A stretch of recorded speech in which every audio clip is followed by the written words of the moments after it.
ஈஸ்வரியோட சதித்திட்டம் சேதுவுக்கு தெரிய வந்து சீக்கிரமா தமிழ்ச்செல்வியை புரிஞ்சுக்கிட்டா நல்லா இருக்கும்னு நீங்க நினைச்சீங்கன்னா இந்த வீடியோக்கு லைக் பண்ணுங்க.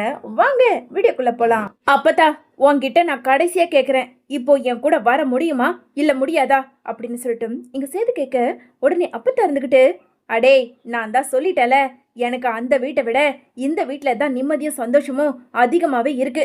அப்படி ஒரு கேடு கெட்ட வீட்டில் இருக்கிறதுக்கு பதிலாக நான் தமிழ்ச்செல்வி கூட இந்த குடிசையிலே இருந்துட்டு போவேன். அதான் சொல்கிறேன்ல, முதல்ல இங்கேருந்து போ அப்படின்னு சொல்லிட்டு இங்கே அப்பத்தா சேதுவை அவமானப்படுத்த, அப்பத்தா போயும் போயும் இந்த தமிழ்ச்செல்வி முன்னாடி என்னை அவமானப்படுத்தி பேசுறல, இனி இந்த பக்கமே வரமாட்டேன் அப்படின்னு சொல்லிட்டு இங்க சேது ரொம்ப கோவத்தோட வண்டி எடுத்துக்கிட்டு நேரா ராஜாங்கம் வீட்டுக்கு வந்த சேதுவோ எல்லாத்தையும் தூக்கி போட்டு உடைக்க இதை பார்த்துக்கிட்டு இருந்த ராஜாங்கம் இருந்துகிட்டு, ஏயா சேது, என்னையா அம்மாவை கூட்டிட்டு வரேன்னு சொல்லி காலையிலே கிளம்பி போனேன், என்னாச்சு, அம்மா எங்க அப்படின்னு சொல்லிட்டு ராஜாங்கம் பதட்டத்தோட கேட்க, அப்பா நான் போய் அப்பத்தாவை கூப்பிட்டேன்ப்பா, அந்த தமிழ்ச்செல்வி முன்னாடி இந்த வீட்டுக்கு நான் வரவே மாட்டேன், உன்கிட்ட பேசவே மாட்டேன்னு சொல்லி என்னையே அவமானப்படுத்தி அனுப்பிடுச்சு அந்த கிழவி, இனிமே அந்த வீட்டு பக்கமே போக மாட்டேன்ப்பா. அப்பா என்ன சொன்னீங்க, கல்யாணம் இன்னும் ஒரு வாரத்துல தானே? இல்லப்பா, எனக்கு கல்யாணம் நாளைக்கு ஆகணும். என்னையா சேது சொல்ற, கல்யாணத்தை நாளைக்கு முடிக்கணுமா? எப்படிப்பா, கல்யாண வேலைகள் நிறைய இருக்கு, அக்கம் பக்கம் சொந்தக்காரங்கன்னு எல்லாருக்கும் பத்திரிக்கை வச்சு அழைக்கணும். அப்பா நான் தான் சொல்றல, என் கல்யாணத்துக்கு யார் வராங்களோ இல்லையோ இந்த வீட்டுல இருக்க நீங்க எல்லாரும் மட்டும் எனக்கு ஆசீர்வாதம் பண்ணா போதும் அப்படின்னு சொல்லிட்டு இங்க சேது சொல்ல, சரியா நீ சொல்லிட்டல, நாளைக்கே பக்கத்துல இருக்க முருகன் கோவில்ல கல்யாணத்தை முடிச்சிருவோம் அப்படின்னு சொல்லிட்டு இங்க மறுநாள் எப்பவும் போல திருமண ஏற்பாடுகள் எல்லாம் நல்லவே நடந்துகிட்டு இருக்க. அங்க ராஜாங்கமோ, ஏயா சேது, பொண்ணு அழைச்சிக்கிட்டு நீ நேரம் பக்கத்துல இருக்க முருகன் கோவிலுக்கு வந்துரு, நாங்க எல்லாரும் கோவிலுக்கு போறோம் அப்படின்னு சொல்லிட்டு ராஜாங்கோ முன்னாடி இருக்க காரை எடுத்துக்கிட்டு நேரா கோவிலுக்கு போக, இன்னொரு பக்கம் இங்க ஐஸ்வர்யாவை வெளியே அழைச்சிக்கிட்டு வந்த ஐஸ்வர்யாவோ அங்க சேதுவோட கைய பிடிச்சுக்கிட்டு, மாமா உண்மையாலுமே உங்களை சின்ன வயசுல காதலிச்சேன், ஆனா உங்களை தான் கல்யாணம் பண்ணிப்பேன்னு நான் கடவுளை கூட நினைச்சு பார்க்கவே இல்லை, எனக்கு இப்போ ரொம்ப சந்தோஷமா இருக்கு. என்ன அந்த தமிழ்ச்செல்வியும் எப்படியோ உங்களை வெட்டி விட்டுட்டு அவ பாட்டுக்குன்னு போயிட்டா, இனி நீங்க எனக்கு மட்டும்தான் மாமா, இனிமே யாராலையும் யார் நினைச்சாலும் நம்மள பிரிக்க முடியாது மாமா அப்படின்னு சொல்லிட்டு சேதுக்கிட்ட ஐஸ்வர்யா சொல்ல, சரி ஐஸ்வர்யா, நமக்கு கோவில்ல எல்லாரும் காத்துக்கிட்டு இருப்பாங்க, நாம நேரம் கோவிலுக்கு போகணும், நீ வா அப்படின்னு சொல்லிட்டு இங்க ஐஸ்வர்யாவை அழைச்சிக்கிட்டு நேரா கார்ல உட்காந்துக்கிட்டு இங்க சேது நேரா கிளம்பி போறாரு. இன்னொரு பக்கம் இங்க தமிழ்ச்செல்வியோ காலேஜ் போறதுக்காக பேக் எல்லாம் மாட்டிக்கிட்டு இங்க ஆட்டோல கிளம்பி போய்கிட்டு இருக்க. அதே நேரம் ஆட்டோவோ பிரேக் பிடிக்காம அக்கம் பக்கம்னு வளையறத பார்த்ததும் இங்க தமிழ்ச்செல்வி இருந்துகிட்டு, அண்ணே என்னன்னு ஆச்சு, அம்மாடி பிரேக் பிடிக்கலமா, என்ன பண்றதுன்னு எனக்கே தெரியல அப்படின்னு சொல்லிட்டு இங்க டிரைவர் சொல்லிக்கிட்டு இருக்க அங்க ஆட்டோவோ அப்படியே நிலக்கொழிஞ்சு கீழே சாஞ்சிடுது.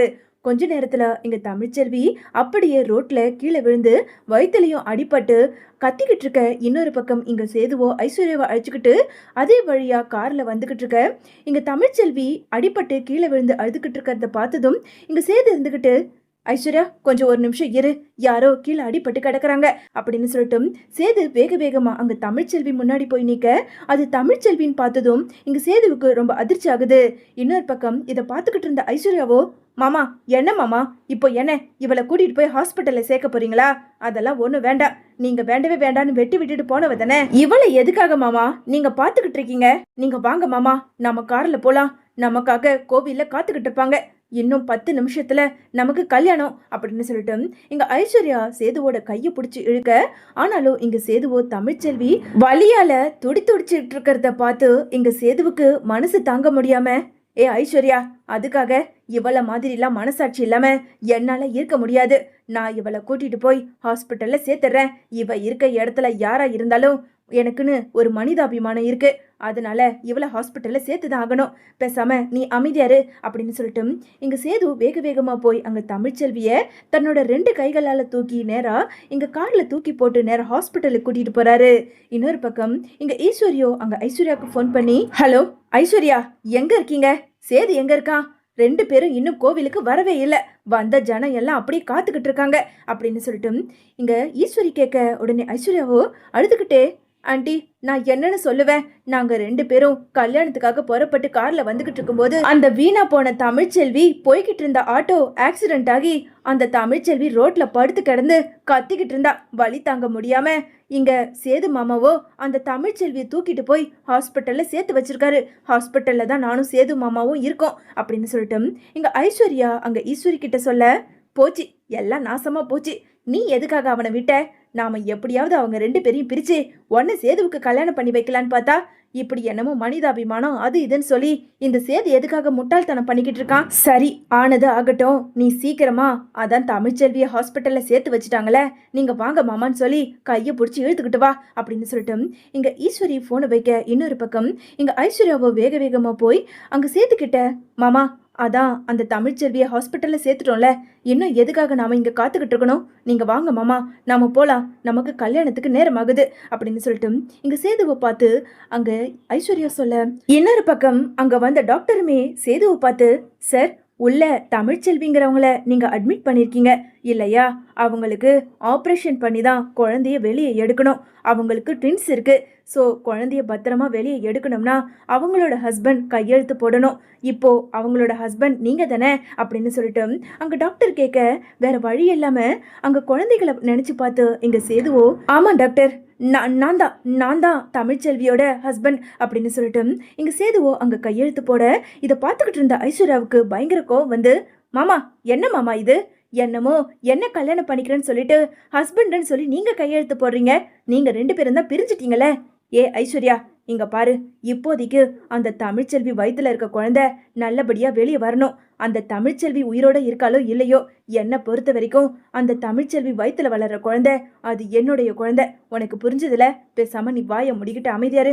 டாக்டர் நீங்க ஆப்ரேஷனை பாருங்க அப்படின்னு சொல்லிட்டு இங்க சேதுவோ அங்க இருந்த டாக்டர் கிட்ட சொல்ல, டாக்டருமே தமிழ்ச்செல்விக்கு பிரசவம் பார்க்கறதுக்காக உள்ள போயிடுறாங்க.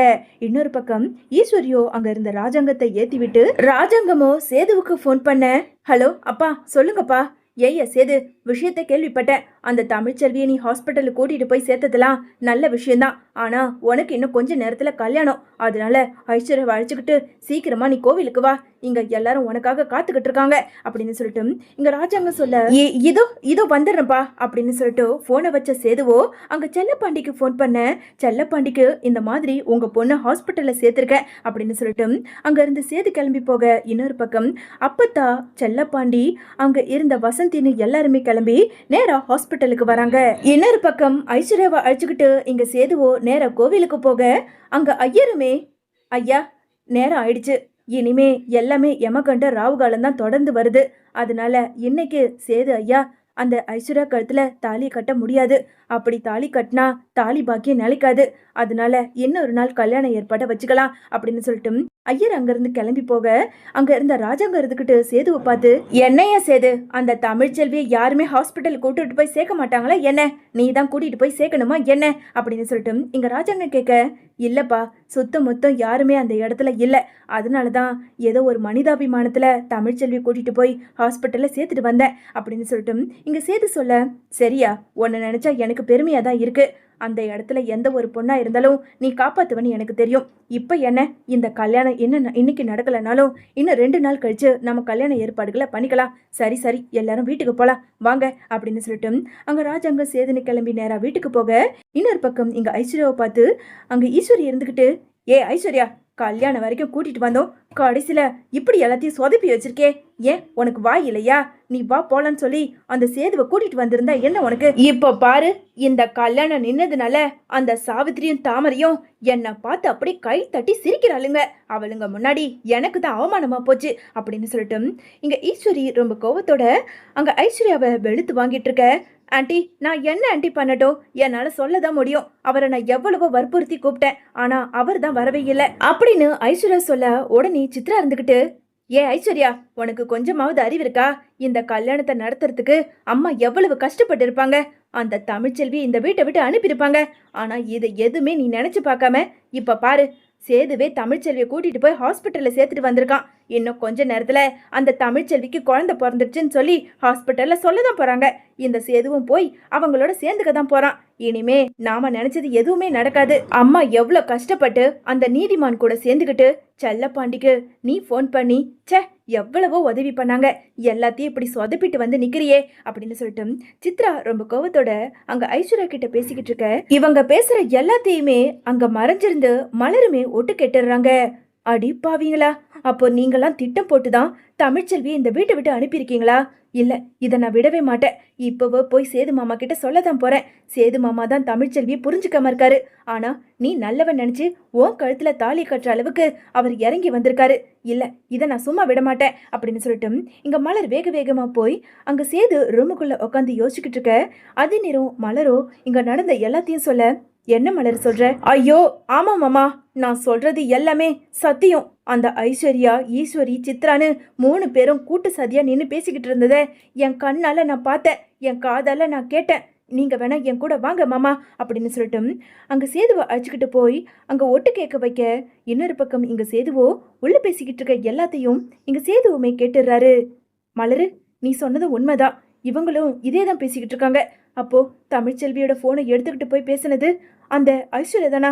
ஆமா மாமா, இதை நீங்க தப்பா புரிஞ்சுக்கிட்டு தமிழ்ச்செல்வியை ஏமாமா இந்த வீட்டை விட்டு அனுப்புனீங்க அப்படின்னு மலர் அழுதுகிட்டே இங்க சேதுவை பார்த்து கேட்க. இவளுங்கள நான் என்ன பண்றேன்னு பாரு அப்படின்னு சொல்லிட்டு கைய முறுக்கிக்கிட்டு ரொம்ப கோவத்தோட ரூமுக்குள்ள அடி எடுத்து வைக்க. மாமா மாமா, இப்போ என்ன பண்ண போறீங்க? இவளுங்க எங்கேயும் போயிட மாட்டாளுங்க, இவளுங்க இங்கே தான் இருப்பாளுங்க. இவளுங்களை அப்புறமா பார்த்துக்கலாம். நீங்க முதல்ல போய் அங்க தமிழ்ச்செல்விக்கு குழந்தை பிறந்திருக்குன்னு இப்போதான் அப்பத்தா எனக்கு ஃபோன் பண்ணி சொல்லிச்சு. அதனால நீங்க இப்பவே ஹாஸ்பிட்டலுக்கு போங்க, உங்களுக்கு 2 பொம்பளை பசங்க பிறந்திருக்கான் அப்படின்னு சொல்லிட்டு இங்க மலர் சொன்னது கேட்டதும் அங்க சேதுவுக்கு ரொம்ப சந்தோஷமாகுது. என்ன மலர் சொல்ற? ஆமா மாமா, 2மே பொம்பளை குழந்தைங்க, அழகா இருக்கான். உங்களை மாதிரி ஒரு குழந்தையும் தமிழ்ச்செல்வி மாதிரி இன்னொரு குழந்தையும் இருக்கிறதா இப்பதான் அம்மாச்சி ஃபோன் பண்ணிச்சு. சீக்கிரமா போங்க, இவளுங்களை வந்து பாத்துக்கலாம் அப்படின்னு சொல்லிட்டு மலர் சொல்ல இங்க சேதுவோ வேக வேகமா வண்டி எடுத்துக்கிட்டு அங்க ஹாஸ்பிட்டலுக்கு போறாரு. ஹாஸ்பிட்டலுக்கு வந்த சேதுவோ அங்க வழியிலே நின்னுக்கிட்டு இருந்த அப்பத்தாவோட கையை பிடிச்சு காலை விழுந்து கெஞ்சு ரொம்பவுமே அழுதுகிட்டு இருக்க. எல்லாத்தையும் நடந்தத அங்க அப்பத்தா கிட்ட சொல்ல. அட போடா கூறு கெட்டவனே, எல்லாமே நடந்து முடிஞ்ச பிறகு இப்போ வந்து என் காலில் விழுந்து மன்னிப்பு கேட்டா என்ன ஆக போகுது? உள்ள குழந்தைய பெத்து போட்டு படுத்துட்டு கிடக்குறாளே, அவ மூச்சுக்கு 300 தடவை என்ன நம்புன்னு எத்தனை தடவை சொல்லியிருப்பா. அவ பேச்ச நீ எங்க கேட்ட? அவளுங்க சதியில விழுந்து இப்போ என் காலில் வந்து விழுந்தா எல்லாமே சரியாயிடுமா? முதல்ல நீங்க இருந்து எழுந்து கிளம்பு அப்படின்னு சொல்லிட்டு இங்க அப்பத்தா என்ன சொன்னாலும் அங்க சேதுவோ தன்னோட தப்ப உணர்ந்து அப்பத்தா கிட்ட ரொம்ப கெஞ்சி பேசிக்கிட்டு இருக்க. வேற வழி இல்லாம இங்க சேதுவோட கையை பிடிச்சு அங்க நின்னுக்கிட்டு இருந்த வசந்தியையும் அழைச்சிக்கிட்டு நேரா டாக்டர் கிட்ட போக. டாக்டருமே இங்க அப்பத்தா சொன்னதை கேட்டு ரொம்ப அதிர்ச்சி ஆகுறாங்க. அம்மா, நீங்க வயசுல மூத்தவங்க, அப்படி இருக்கும்போது இவங்க குடும்ப பிரச்சனைக்காக குழந்தைய ஒன்னோடு ஒண்ணு பிரிச்சு அதுவும் தமிழ்ச்செல்விக்கு தெரியாம எப்படி என்னால குழந்தைய கொடுக்க முடியும்? நீங்களே சொல்லுங்க அப்படின்னு சொல்லிட்டு டாக்டரோ அங்க அப்பத்தாவை பார்த்து கேட்க. டாக்டர், நான் ஒரு பெரிய மனுஷிதான், உங்க காலில் கூட விழுந்து கேட்கிறேன். என் கண்ணுக்கு இப்ப நீங்க தெய்வம் மாதிரி இருக்கீங்க. தமிழ்ச்செல்விக்கு அவ வயித்துல 2 குழந்தை இருக்குன்னு அவளுக்கு தெரியாது. ஒரு குழந்தைய பிரிச்சு என் பேரன் சேதுவுக்கு கொடுத்துருங்க.